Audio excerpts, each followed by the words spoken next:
From the Mementos of the English Martyrs and Confessors for Every Day of the Year by Henry Sebastian Bowden. January 3rd.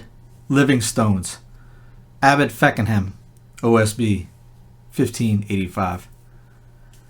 John Howman was born at Feckenham in Worcestershire and is known by the name of his birthplace.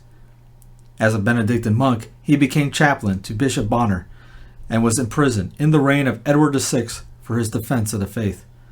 Under Mary, he became Dean of St. Paul's and later Abbot of the restored Abbey of Westminster.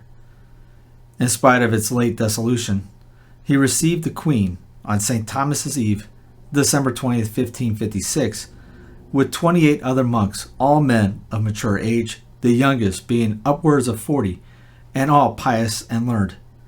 Some 3 years later, when he met Elizabeth for the opening of her first parliament at the abbey door, he was in his pontifical robes, and his monks in procession with their lighted candles.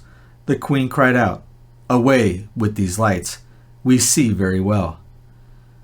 The litany was sung in English, and Dr. Cox, a married priest and bitter heretic, preached against the Catholic religion and the monks, and urged the Queen to destroy them.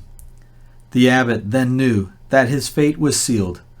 On July 12, 1559, Feckenham and his monks were ejected for refusing to take the oath of supremacy. He was imprisoned and died at Wisbeach, 1585. His abbey was destroyed, but the stones live.